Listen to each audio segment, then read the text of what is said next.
Hello? Are you open? Yes, miss, yes, coming.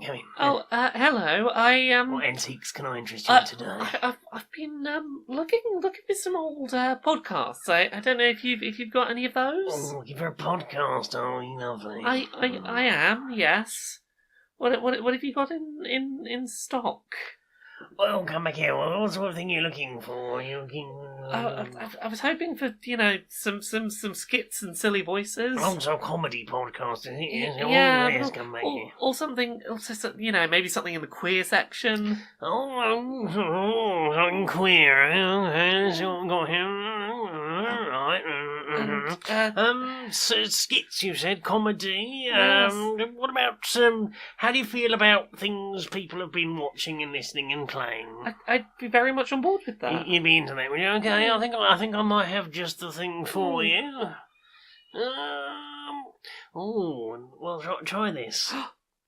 That's wonderful. That's exactly what I was looking for. What is it? This is Queer and Pleasant Strangers, but never mind the quality, feel the length. Ooh, about an hour.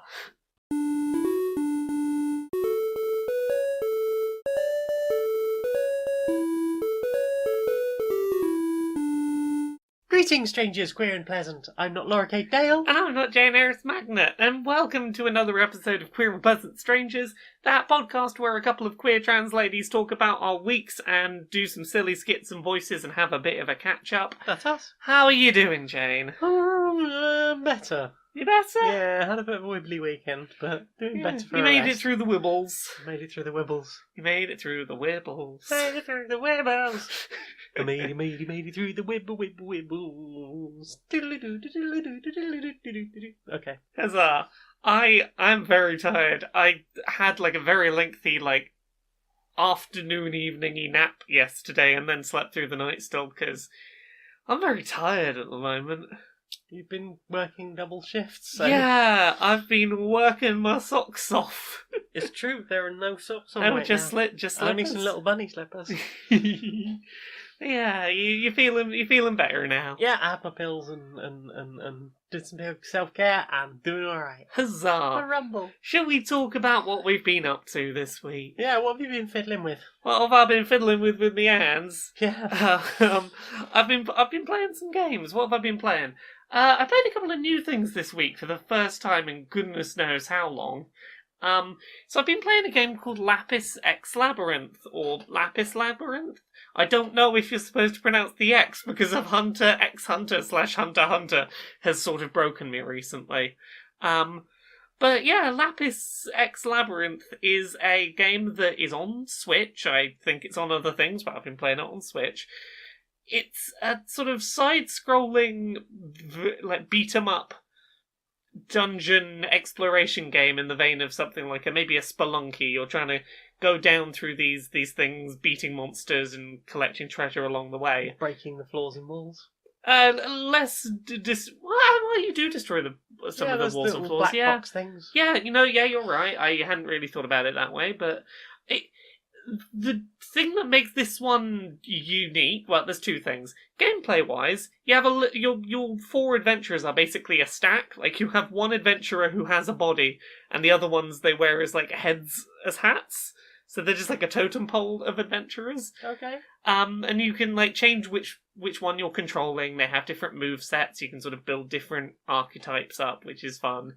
Or you can throw the ones that are on your head to get them to do a special attack. Ooh. Or you can do a combination attack as a group, or you can do your specials or your regular combo. There's a lot of stuff you can be doing, and by switching between four characters in a run, there's a lot of utility you can build up learning these characters. The thing that makes it interesting, though, is the fever mechanic. Yeah, it looks like a unicorn's just got explosive diarrhea all over it. Yeah, so basically, if you keep beating stuff up and killing monsters every now and then, and it's common enough that you don't feel like it's being held away from you, but you do have to, work a little bit for it. This meter will go off, and it's basically like you hit the jackpot at a casino. Lights start flashing, colours everywhere, gems start flying. It's I'm getting so many rewards, and you just you become temporarily invincible and you just run around with rainbow-coloured gems filling up the whole screen. You can't tell what the fuck's going on, and it's great. Now, I've seen videos of this game, and it Yeah. looks a lot visually. Oh, hello, Smudge. Hi, Smudge. Smudge What, is- what do you think? What do you think? So what were you saying? It looks a lot visually. It looks a lot visually, and how is that to sort of handle? Here's the thing. I initially was a little bit overwhelmed by it because the whole thing is there's several meters on the user interface, and I was initially trying to keep track of those whilst also trying to keep track of, like, trying to see those meters through the gems flying everywhere, and it was too much to take in. Yeah. What I realised was, for me, there was only one of those meters I actually needed to keep an eye on, which is the one for doing your big party team attack, and it says the word OK when it's ready. Huh. And it recharges quick enough that, like, do a tap of the button. Did it not work? Okay, you're not charged up yet. So I've largely just gone, okay, fever mode is happening, just don't pay attention to the UI, just go mash buttons. One thing it does to really help with that is the Switch has pretty good directional rumble, and so they'll use rumble to clue you into where you are, where enemies are, when you can't see that through the mist of, oh my god, so many gems. Yeah. So I honestly just kind of find myself tuning out my eyes slightly and going, it's pretty colours, and just mashing the buttons for a minute. And it's great, and it gives, it's that gambling machine dopamine hit without the risking any of your actual money. Yeah, which is good. Yeah, I've said this on other podcasts, I think. This game feels like it so easily could have been a free-to-play gacha game, and it's like, no, you just pay once, and now it's going to give you those many, many hits of, you won the jackpot, go, go, go, go, go! Nice. What about you? What have you been playing? I finished Wind Waker. Oh, how was that on a replay? It's still good. I never get quite how brutal that ending is. Spoilers for a 12 maybe more year old game. Probably considerably more than that. Like Link just flat out impales Ganon through the forehead with the Master Sword. That he does. And then there's just a moment of conversation where Ganon's just like, I can feel the wind blowing. Yeah, mate, through your meninges. Yeah, it's nice and calm to say. I mean, I'm playing the original version on the Wii using a cube disc. But there's just the nice calmness of sailing through the seas, and sometimes just putting the camera at just the right angle and just doing a slow pan around. I love doing It's that. like, And the occasional press of the make the ship jump button, so you just like, as if you jump to hit jump, a wave. boaty friend, jump. As if you hit a wave and sort of crashed up in the air a bit. Yeah, I'm not sure quite how you make a boat jump, but it's a magic talking boat. Yeah, so but guess I it's okay. enjoy making the boat occasionally jump. Yeah, I enjoy just pogoing around. Yeah. I'm a ship, but I'm just hopping. Oh. The floor is lava, but also water, right? Yeah. Yeah, it's a lot of fun. The characters are really nice. It's aged really well. It remains a really charming and fun to play game. Very much so. Yeah. Yeah, I mean, I didn't 100% it, but that wasn't really what I was looking for No. when I replayed it. Sometimes I want to replay it and do everything, and this time was just hey, I want to go through There are this. certain games I will 100% every time I do them, like Majora's Mask, because I want to get the cool mask that you get for there's doing a whole everything. extra ending there. And Yeah, an exactly. easier final boss fight. Yeah. Occasionally, I won't use it in the final boss. I'll be like, no, I want the challenge, but Yeah. I want to have it. Smudge, just don't knock the mic and we'll all be fine. Yeah. That has been a delight to watch you replay. It's been a delight to play. What else have you been playing? I started playing through another game that is maybe on other platforms, but I've been playing it on Switch, which is called Crystal Crisis. It's basically Puzzle Quest. I don't know if you ever played any of the Puzzle Quest I very games. much enjoyed the first one. It's kind of like another Puzzle Quest game. You're doing fights against NPCs, but in order to do your special attacks, you have to. Basically, the way this one works is it's kind of like a Tetris sort of game, or a little bit like a Puyo, in that it's a. How do I describe this? You drop down pairs of coloured squares, and you have to try and get as many touching, face to face, connected to each other as possible. Yeah. And then you have special pieces that match those colours to Shatter them? to shatter the whole chain of them. Okay.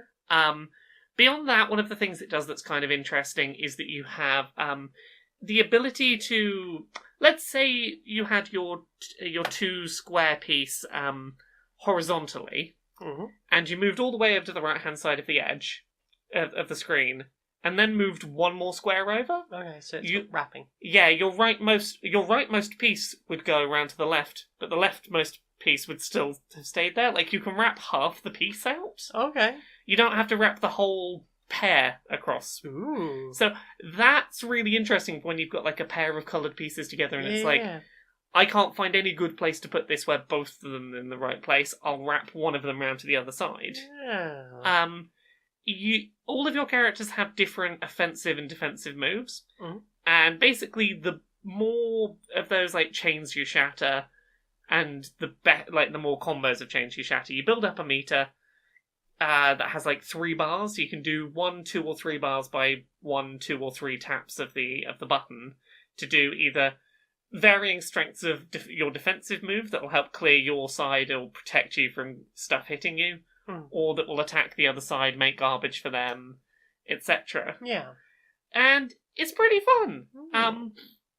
I have some minor issues with it. It's the field that you're playing on, at least in the story mode, which is primarily what I've been playing, it's a slightly 3D board that's slightly tilted into the screen. Okay. And it makes it slightly hard sometimes to know where the innermost boundary of the playfield is.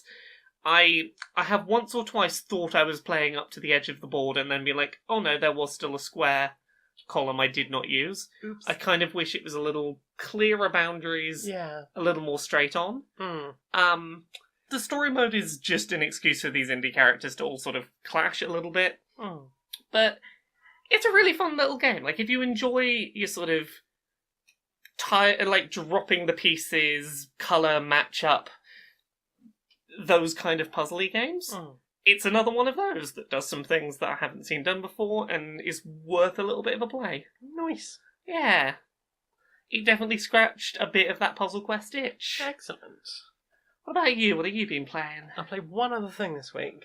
I played Void Bastards. Oh, I played some of that. Tell me your thoughts about Void Bastard. That is an incredibly visually... That's a lot of a game, visually. It's a comic book style, cel-shaded, first-person roguelite shooter.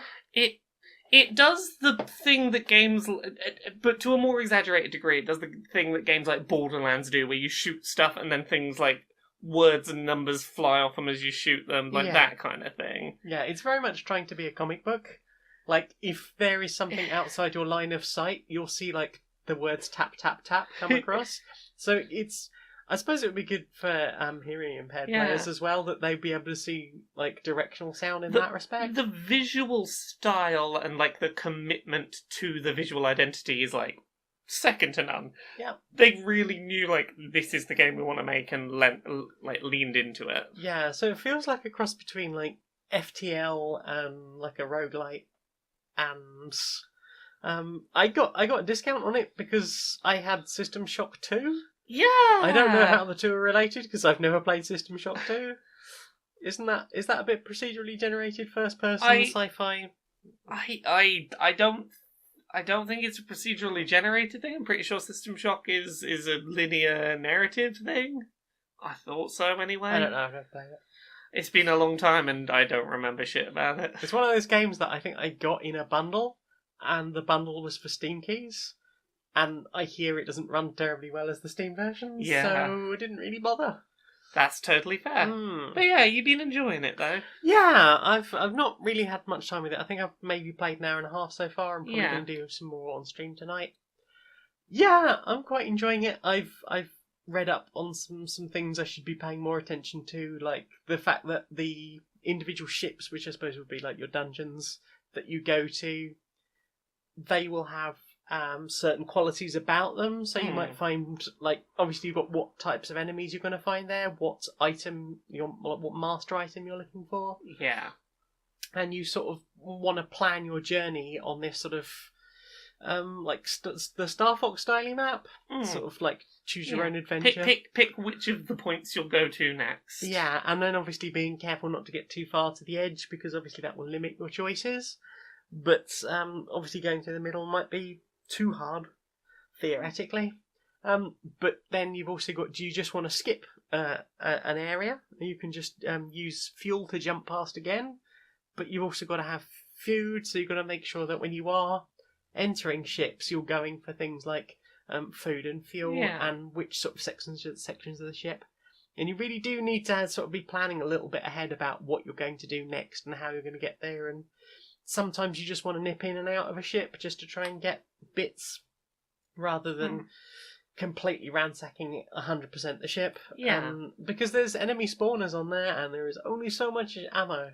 Indeed. Which can really get you in stuck later on. Can indeed. Yeah, but it's got the narrator from the Stanley Parable. Yes. Who is interesting. And just the idea of the game. Everybody is a criminal of some sort. And apparently dead. Yeah. And you're rehydrated from a packet. And sent out into the world, and all of the I think they call them clients. Yeah. All of the clients are will have different things. So you might have a smoker who will cough periodically, and that will alert enemies to your presence. But then you might have someone that's is a light eater, and you'll get sort of twice the amount of use out of food and things like that. Yeah. So there's a lot going on in there if you really want to dig into it. But yeah, it's a beautiful style. It's funny. I'm kind of enjoying it so far, and I would like to know more about that. Yeah. Nice. I think that's everything I've played. Well then, time for this. Doctor, I fell off a ladder while I was trying to just clear the gutters, and I just wondered if you could have a look at this. The bone's sticking out rather a lot. Let me have a look. Yes, physical health condition. Yes, I seem to be getting more and more people, with these days. Have you tried, having a positive outlook about imagining that your leg isn't broken? My brain is rather being pulled back by the level of pain I'm feeling. It's just the air conditioning blowing on my raw exposed nerves is proving somewhat distracting. Well, I've heard that if you're someone who is experiencing pain and is having unpleasant experiences, exercise can be really good for getting you feeling better. I'm not sure how much exercise I could do. I guess I could lift some weights, but that is rather causing the blood to gush out more swiftly. Has anyone told you it's all in your leg? I mean, very much is. Some of it is outside my leg as well right now. What about yoga? I'm not sure just how many forms I can do at the moment, apart from lie on the floor and bleed. I mean, should I be compressing it or something? I think honestly, maybe come back to me if this persists, but I think that a good, healthy outlook is the best way to treat this particular affliction. Is there anyone else I can speak to? No. You wouldn't do this with a physical injury, don't do it with mental health. Bow! Gather, everyone, gather around. Everyone in. So, as you know, deforestation is taking place at a massive scale. Millions of square miles of the rainforest were cut down last year. Some of it for wood, some of it for palm oil, some of it for just, reasons unbeknown to us. But I propose that we start fighting back. What's your plan? Well, I think, as orangutans, we could take some advice from some of our nearest relatives and perhaps try some guerrilla tactics. Oh yes, guerrilla tactics. What tactics have we got? There's beating of chests. I think that's quite important. And just, punching loggers in the face so hard their entire skull caves in. Oh, that's some good guerrilla tactics. Yeah. I've got a friend we could invite in. Yeah. He's a seal. A Navy seal. You were there. You didn't see the things I saw. But I could kill them all. I could kill them all in a second. You think, what's it, 60 of you in this room? I could take you all out in seconds. I'm a Navy SEAL, highly trained. Highly trained. I've given up on dealing with things in a pleasant, being seen as a beautiful ginger who lives in the woods. Instead, I've decided rainforest even. Do you want to try that again? No, I'm just going to leave that in. So, it's time that we employed our guerrilla tactics and Terry the Navy SEAL. Sorry, Lieutenant Terry the Navy SEAL. And let slip the dogs of war.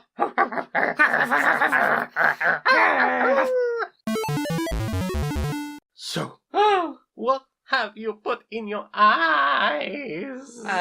Really not a lot this week. Yeah. It's been a busy one. I've continued watching Hunter X Hunter, whatever we're calling it. That show, the 2011 one. I am still having a lot of fun with it. It's it continues to just completely subvert expectation in really charming ways.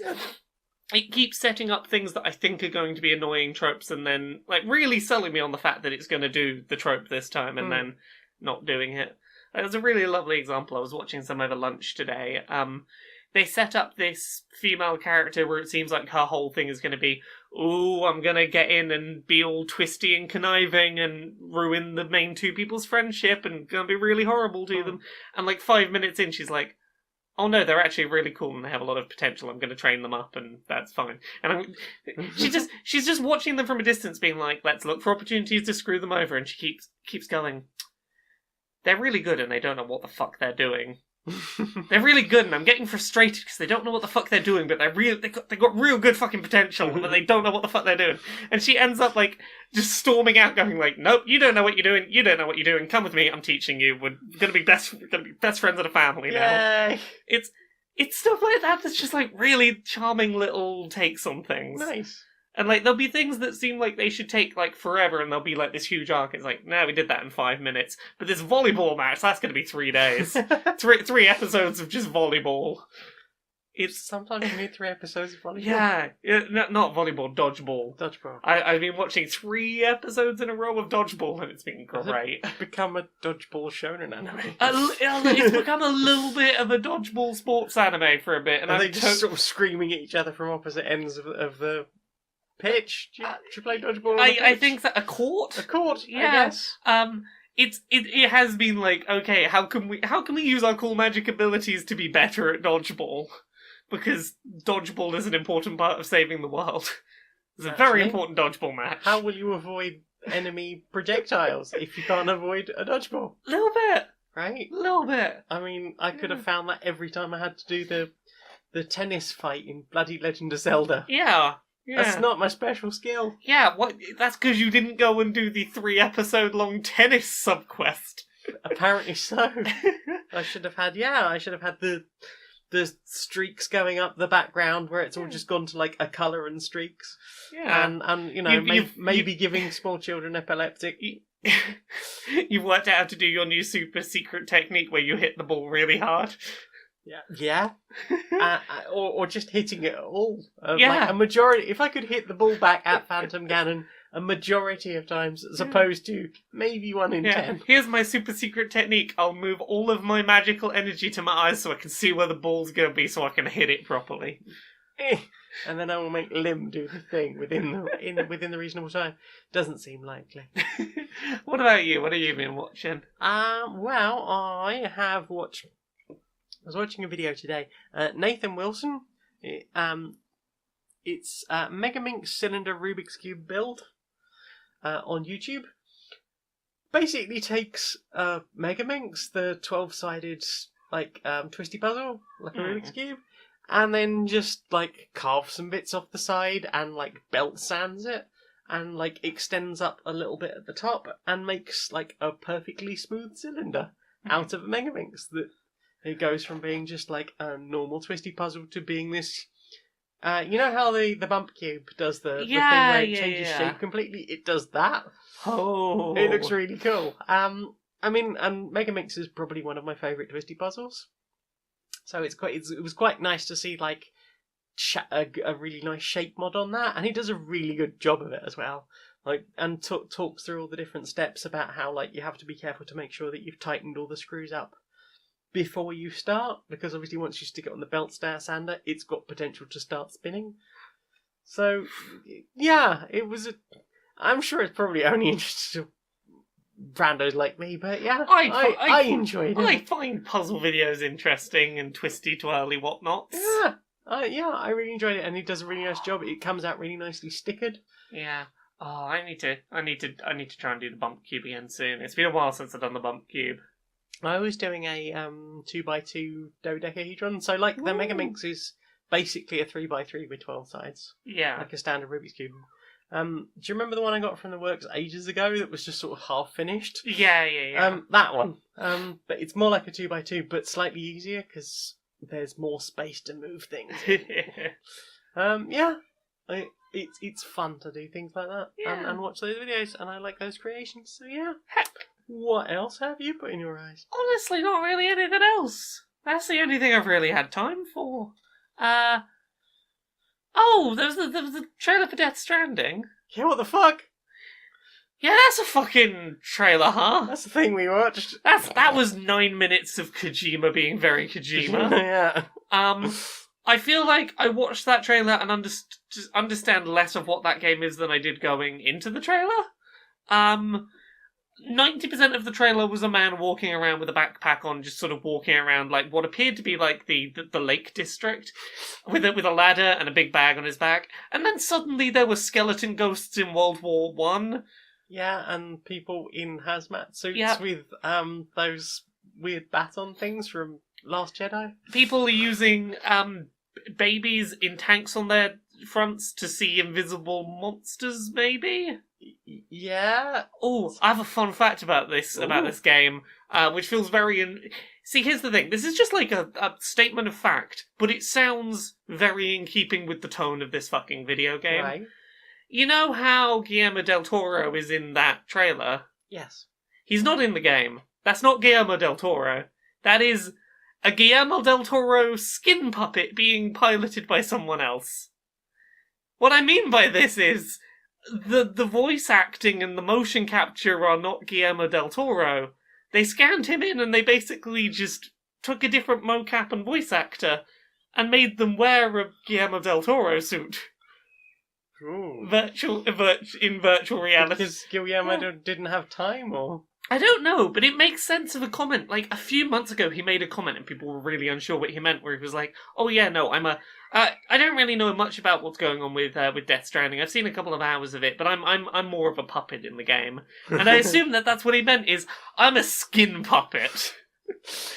I have donated my likeness. Yes. But I'm not in it. Yes. It's okay. It's weird. I can't get the picture of Guillermo del Toro's skin puppet. So did they get somebody who is like roughly the same build? I don't know. Can you? These questions have not been answered yet. I'm right now. All we know is it's not Guillermo del Toro in that Guillermo del Toro skin suit. Is it going to be the same body as it is voice? I don't know. I just know it's neither his movements or his voice in there. That's weird. That's weird. That is a thing. Yeah. Yeah. And Die Hardman. We can't. Oh, Die Hardman. Well, lots of interesting, like, double-barreled names, but Die Hardman. Yeah, lots of, was it Hardman? Yeah. Like, when the first time I was introduced to the name Die Hardman, I wasn't sure where the space was in it, because I was wondering if it was Die Hard Man. It's John McClane, Die Hard Man. I see. We've been waiting for a John McClane game, I guess. I suppose so. It's a new Die Hard game. But yeah, the first time I watched that trailer, there was no sound, and that made that all the more of a confusing experience. You watched it live on last week's Podquisition, didn't Yes, you? I did. I had no clue what the fuck was happening. Yeah. Yeah. And to be fair, when you watch it with sound, you still don't have much better. Not really. No. No. But it's good to be getting to see some actual It's more gameplay than we had previously. We have confirmation there will be guns, which I'm honestly kind of sad about. Like, every time we've seen this game for the last 3 years, it's just been a man walking through the Lake District with his bag and his ladder. And I quietly hoped it was just going to be a game about being a scientist wandering around some hills. Like, I was hoping that Kojima would just have the balls to go, nope, I accepted an exclusivity deal with Sony and like $100 billion budget to make a game where you just walk around some hills. There's a magic ladder in it. Yeah, there's a very good ladder. You can collect science samples. We won't tell you what they're for, but you can collect samples if you like. Put them in your bag. That's the version of this game I kind of wanted. Someone needs to mod that version. I know, I kind of wanted that version of the game. Maybe we'll still see it. Yeah. What else have you watched? I finished Rat Queens Volume 6. Oh, yeah. Yeah. How was that? It finishes with the, oh god, what's it called? It's basically a one-shot in the Rat Queens universe. Okay. Which is weird, because I suppose they do use a lot of D&D iconography in that series. Yeah. So it kind of makes sense that they did like a future punk or cyberpunk version with like a very different art style. Yeah, as if this was a different DM going, okay, bring your characters over, we're going to do a one shot. Yeah, so it's the Rat Queens, Yeah. but they're living in this weird neon future and doing like visual hacking and breaking into systems and chasing people down. And finding out who's blackmailing people. Dum dum dum. Dum, dum, dum. It's a really good story and it's very nicely drawn. Yeah. They did a really good job with it. So Nice. I would like to see maybe some more one shot stuff in the Rat Queens universe. If the new team do as well as the last ones did. Yeah. Is that everything you've put in your ears? Your eyes. Sorry, we're not. I assure you, I did not stuff comic books into my ears. I started reading Lumberjanes Volume 11. Yeah. It's interesting. They've, you know how in comics time seems to last forever, and Bart Simpson's still only 8 years old. Yeah. So they're starting to address that in Lumberjanes, that there is something going on with time in camp. Oh, the fact that they're not aging is being They're not aging. acknowledged. The summer is still ongoing because it's only summer camp. And So they've acknowledged the fact that it's like, oh, this should have taken more than a summer. Something is going on with time, and Joe is doing interesting experiments to find out what that's all about. That's been sort of building up for a few volumes. I always like when a comic series will do something like that. They'll do a thing that they know the audience won't question because it's a genre trope, and then go, yeah, but that's a plot point, though. It is now. Yeah, we're going to acknowledge that that we're aware of this trope occurring. Yeah. So there is a giant wandering around, Ooh. causing all sorts of chaos, and the greater mystery of what is going on with the things in the woods. Because obviously you've got the. Have you seen it read up to the woman who can turn into a bear? Yes. And then there's obviously like her history with Rosie, the woman who was a trophy hunter. Yeah. So she turns up again. Ooh. So yeah, there is a lot going on and lots of sort of threads being drawn together, and ultimately it's still Lumberjanes, which is just so awesome. So just fun and chill and lovely and fun. Fun and lovely, but there's always something big going on. I mean, yeah. Have you read the roller derby issue yet? Yes. Winning a roller derby competition against Sasquatches. They do a very good job of accurately portraying that sport. It's such a good comic book. Yeah, I'm a huge Lumberjanes fan, and I look forward to seeing Like you more are. of that. What about you? You got any other eye-based? That's all my eye-based things. All of your eye-based things? Yeah. Well then, time for this. Laura, you got any sponsor? Who's our new sponsor? This week's sponsor is Deathanori. Deathanori. That's right. Do you like kids' nursery rhymes? Sure. Do you like death metal? Yeah. Would you like to hear death metal covers, of kids' nursery rhymes. This sounds fantastic. The wheels on the bus go round and round. The wheels on the bus go round and round all day long. And other such tracks as Jack and Jill went up the hill to fetch a barrel of water. Jack fell down and a brook is ground, and Jill came tumbling after. Red and yellow and pink and green, orange and purple and blue. I can sing a rainbow. I can sing a rainbow. Sing a rainbow too. Where can people find this fantastic offer? head to deathanori.lol.net and click on the big microphone, not the one with the skull on it, the other one. Oh, no, you don't want to have a conversation with Satan. No, not again. Not again. No. He keeps you held up on the phone for hours. Right, constantly on hold. It's like he's just fucking with you. So just click on the nice microphone, not the scary one, and enter the code Q and PS70, and you can get yourself £5 off a digital download of their first set of Death and Ori tracks. That's 20 tracks. All sorts of classic nursery rhymes done in the death metal style. That sounds perfect for getting me off to sleep at night. Right? Yeah. It's just the perfect lullaby, just something to nuzzle you off to sleep.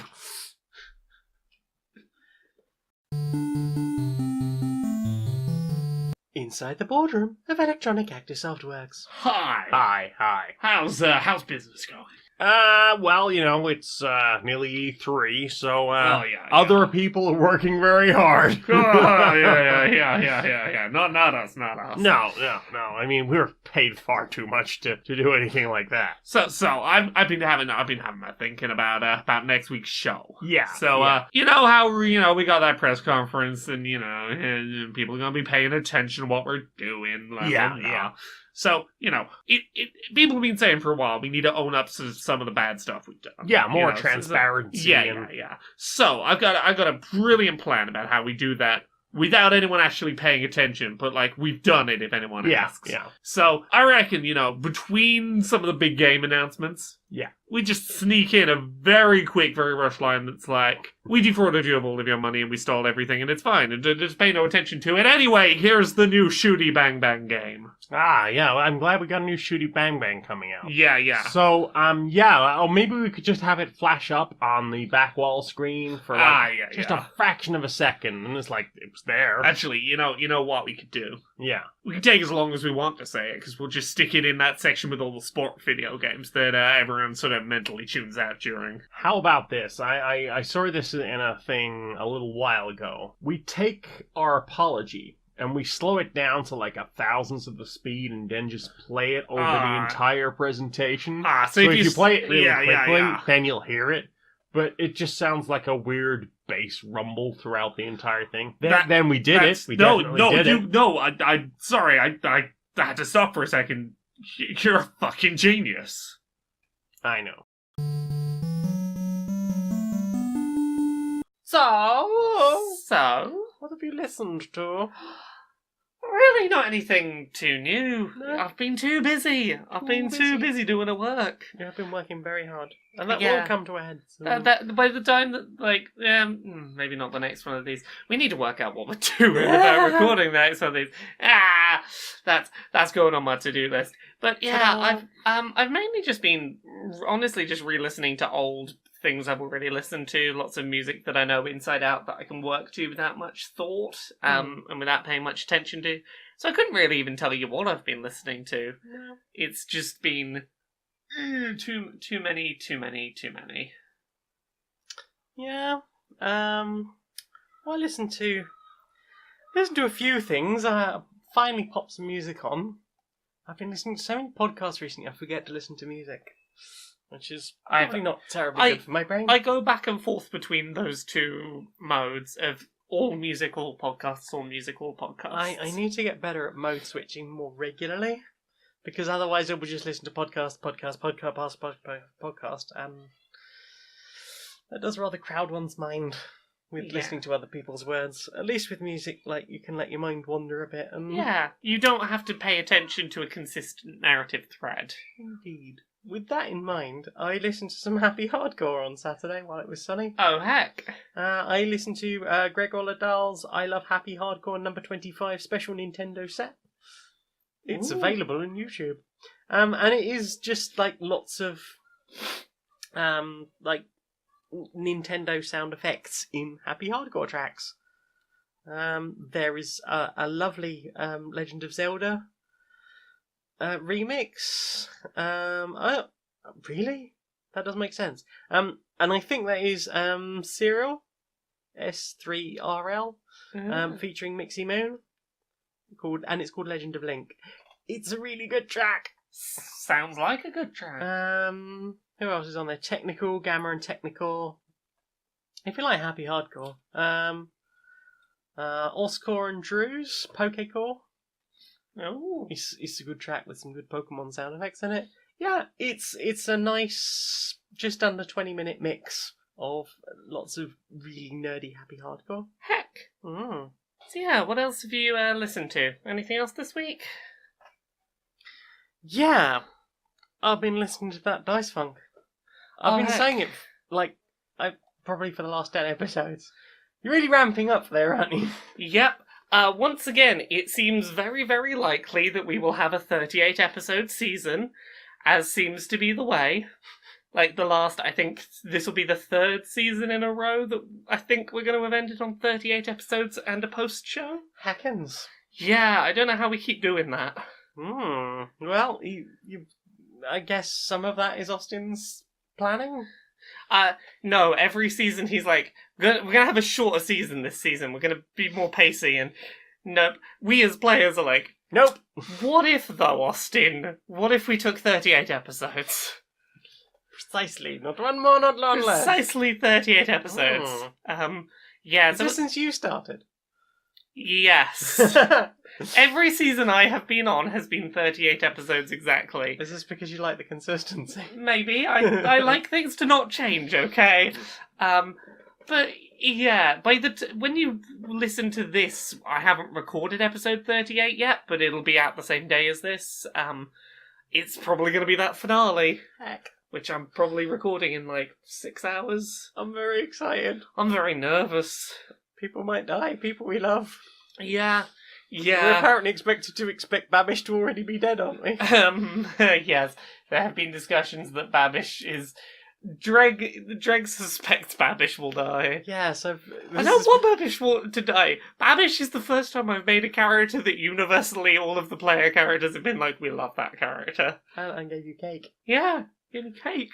Everyone loves Babish. Babish is my accidental creation, my child. You did a beautiful job I with created him and left him off into the world. Babish. Yeah, and Austin did a good job taking over. Yeah. It's very weird having someone else play a character that you created. It's a very weird feeling. I can imagine. Yeah. Yeah, it's very cool. I'm so ready for all of the everything. You've built up so many allies. You've had so many adventures. Yeah, I'm curious to see what happens. So far, every season of Dice Funk that I have been a part of, my character has survived the season. We'll see if that happens. But I wouldn't. Here's the thing. I'm like, this time I'm playing the captain of the ship. I'm like, You have to go down with the ship, which has already gone down. It feels like Spoilers. if there is a situation where someone has to, go and turn the key in the nuclear reactor to turn it off, and it's like, yeah, whoever does it is going to die. Like, I feel like as the captain, I have to go, okay, this is for the crew, and I go. That's the headset I'm going, the mindset I'm going into that episode with is like, I'm the captain. If a situation comes up, I gotta be the captain. So we'll see if I survive. I'll try and survive. You will survive. Hey, hey. Do. Yeah, I'm very excited. Yeah, I'm very nervous. I believe in you. The finale of 9 months of storytelling is always a terrifying prospect. I can imagine. Yeah. I want to go back and re-listen to the first 2 episodes of the season, because I do this around the end of every season of Dice Funk. I always forget quite how much the characters have changed since their introduction. Yeah, They grow. they do. They grow and develop. Yeah. I think that's the thing when you play a character for long enough. They are gonna change. Yeah. I mean, you're leveling up. That if nothing else is gonna change the way you react to things. Yeah. Generally. Malbec was a much more self-conscious character at the start of the season. She was a lot more like convinced she was terrible, and by the end of the season, she's like, "No, I fucking got this." Yeah, because you're a badass hippo. Just summoning fucking dragons left and right. Mm-hmm. Yeah, you Yeah. listen to anything else? Yeah, I listened to the new episode of Adventure Zone Amnesty. I've only just started listening. I keep getting messages from people though going, Oh, "Ooh, it's an episode." it's a hell of an episode. Yeah. So I won't spoil it, but Does it feel- It's really two great podcasts just ramping towards a finale really Okay. quickly. Just Yeah. like, oh shit. Okay. I need to listen to it then, because if it's ramping up to finale, I need to be ready, because I've got my 2 friends, Becky and Gita, who will probably, and I'll probably try and line up with you as well, and we'll all just go, let's all just fucking listen to it, and then Yeah. have feelings afterwards. I mean, I'm when the already having finale feelings. arrives. I cried during this one. So. I'm not sure how ready I am. We'll see. I've got trains to take tomorrow. I might Tissues listen on to it standby. I'll take tissues on the train Yep. with me tomorrow. Mhm. Yeah. Is that it for you? That's it for me, really. Well then, time for this. Ooh.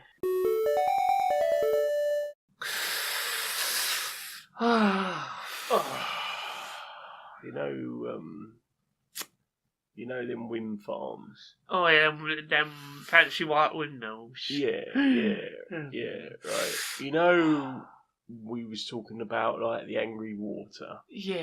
and you know, and the weather related to that. Yeah. Right. So, did you know they're using wind farms to try and farm the wind, so that there's not so much blowing around, causing all these destructive like typhoons and hurricanes and things. I heard that they're actually propellers for the country, Yeah. and Brexit's going to be a lot more literal than we thought. Right. They're going to just let the country fly away with the propellers away from Europe. Right, closer to America, I imagine, Yeah, based on yeah. the trade deal they keep talking about. Yeah. Yeah, of course, the other one I heard was that chemtrails, how they're using aeroplanes to distribute like neurochemicals, keep the population more docile, right?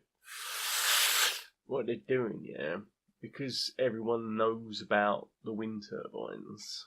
What they're doing, as well as farming the wind, they're also using them to disperse the chemtrails so people can't see them as well, and then less of a chemtrail and more of a chemical fog.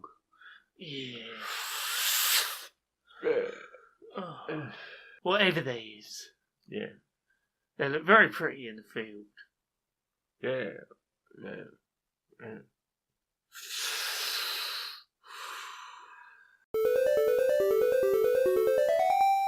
Are you looking for piping hot soup in your area? We can arrange piping hot soup to come right to you. How about some fresh, vibrant carrot and coriander? Hearty country vegetables? A nice, creamy sweet corn chowder? Something a little bit saucy, maybe a nice French onion, or a spicy tom yum. How about some miso, or even a roasted vegetable bisque? Call the soup hotline. That's 1-900-VEG-BISQUE. 1-900-VEG-BISQUE, and our operators will hook you up with piping hot soup.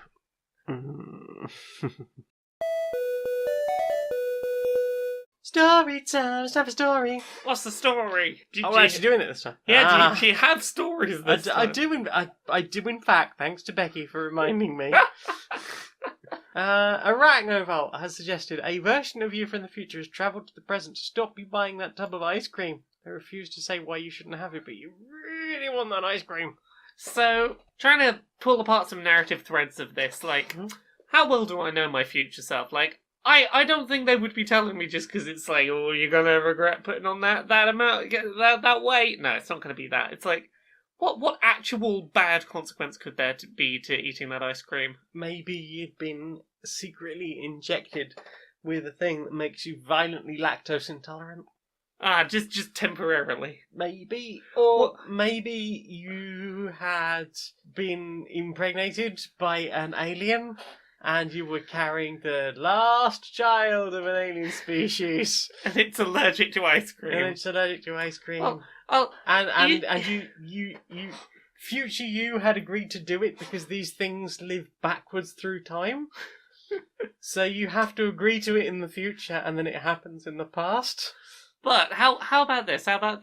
The prompt here says you can't eat that tub of ice cream. Yes. Can I turn to my future self and go, can I have that one instead? No, you can't have that ice cream either. You said I couldn't have that ice cream, I can't tell you why. You can't have that one either. Can I have a different ice cream that is somewhere? You can have these profiteroles. Can I chill them so much that the cream inside is essentially ice cream? Yes.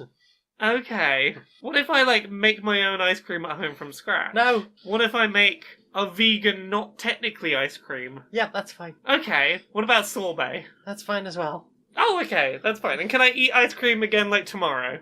No. When can I eat ice cream again? No more ice cream, I'm afraid. No more ice cream? No more ice cream. I can't take this risk and I eat the ice cream. And then...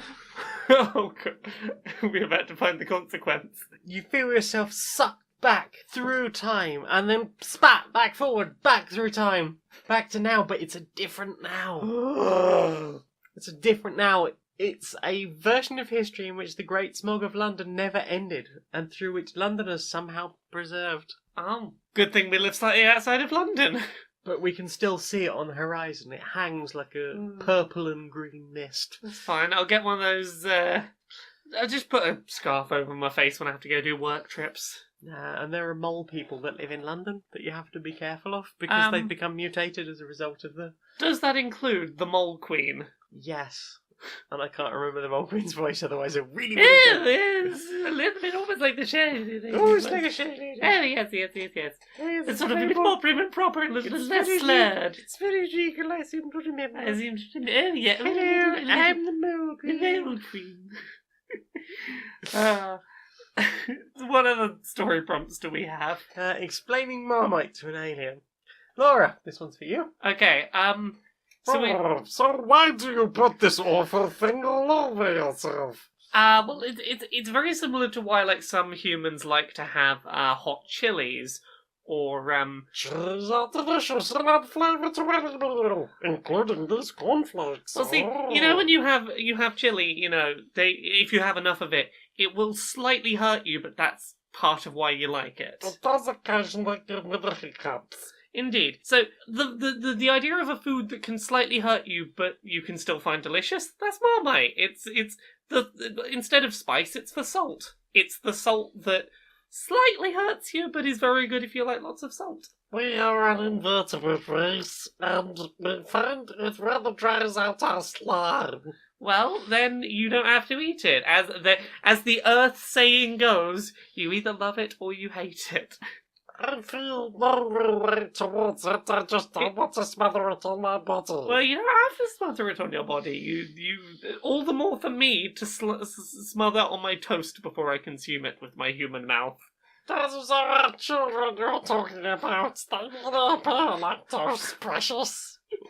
Every time I try to do that voice, it doesn't want to happen on air. It doesn't want to happen, precious. It wants to smear Marmite on ourselves. Where's it going now? Hey, voice, where you going? I want to smear the Marmite on myself.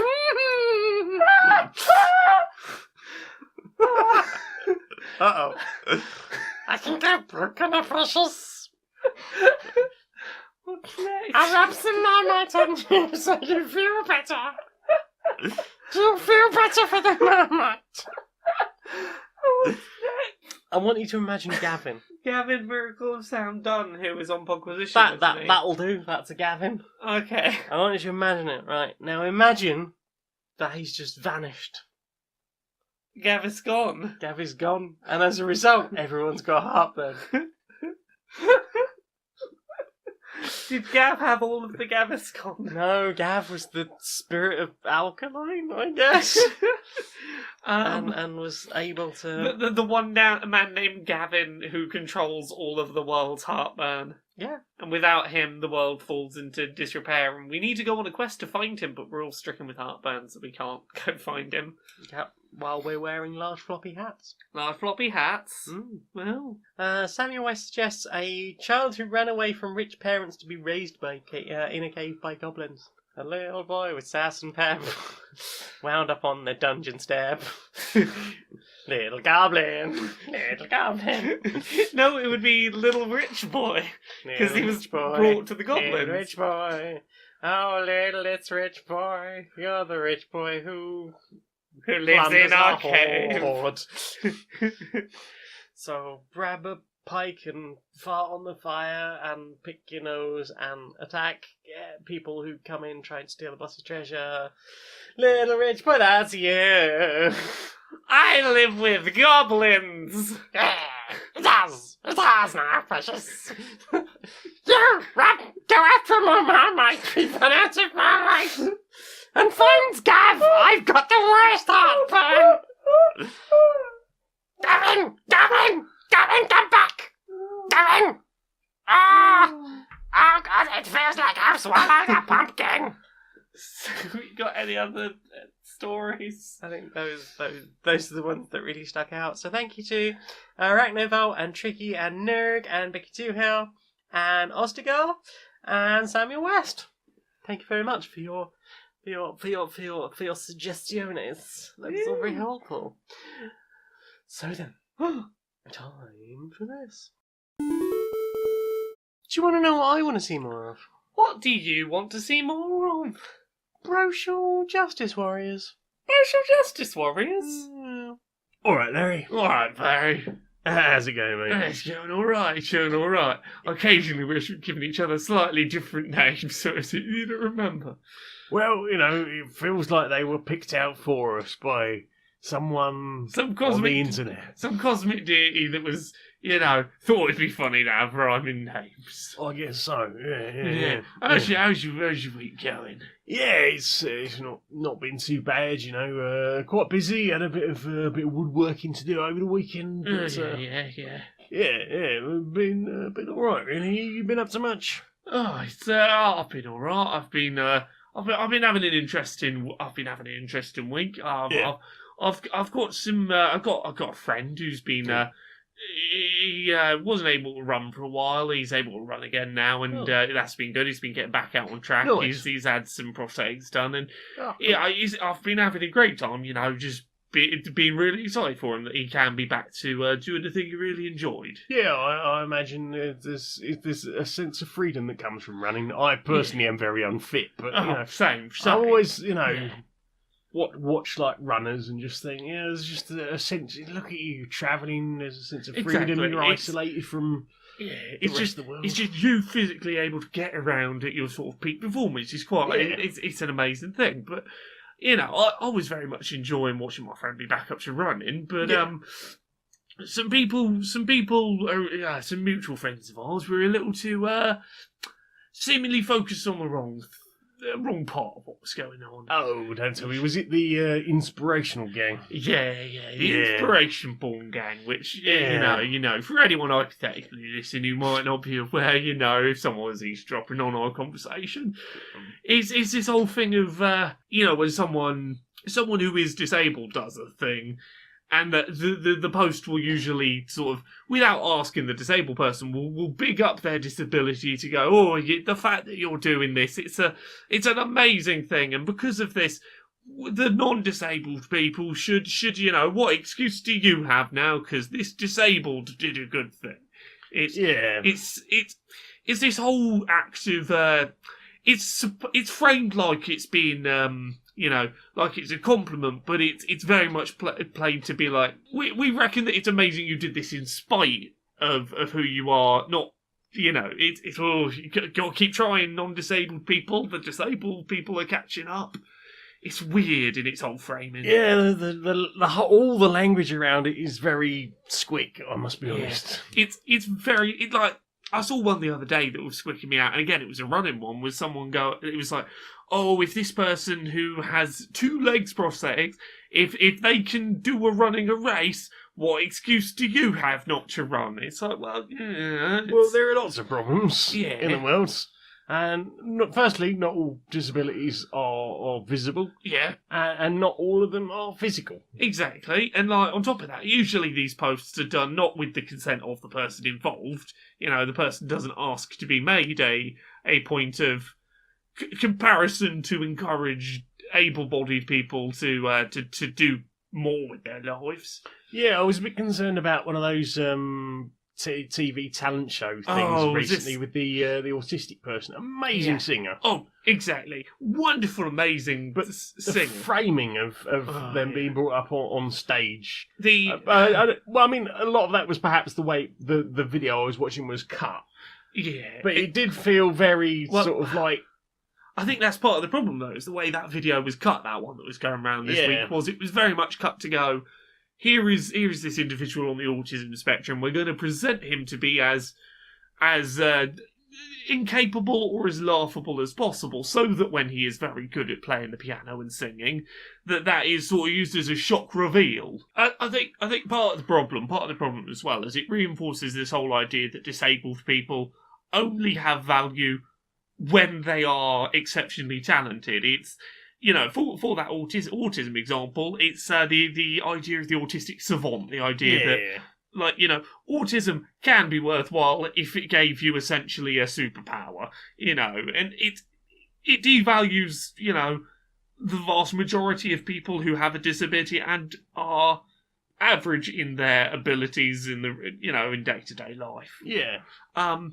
One thing I will say about that video that was really nice was getting to see that kid happy flap at the end, happy stimming. You see that too rare. So like, I wasn't entirely opposed to that video, but like, there was definitely some inspiration porn framing. Yeah, and I think it was more the framing than anything else that just made it a little bit. That's the thing. Just like be careful about your framing, because I could totally see a way where you frame that and you Don't make the starter set up a joke and just go, here is Cody, he happens to be on the autism spectrum, here's his fantastic song.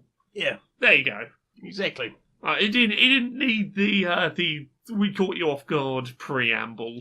Yeah. But that's how those shows function anyway. Like, I think back to Susan Boyle years ago. Yeah. Where it's like, oh, she's not a supermodel that is 20. She won't be very, she sung good. So yeah, just that's my takeaway this week is just, be watching out for people doing inspiration porn and just, people in my life that are doing it. Just give them a little nudge and go, hey, just be aware of this. Exactly. Should we have that hug? Let's have the hug. Yeah. Yeah, I do look forward to these hugs, mate. Oh, I like my week. Yeah, definitely.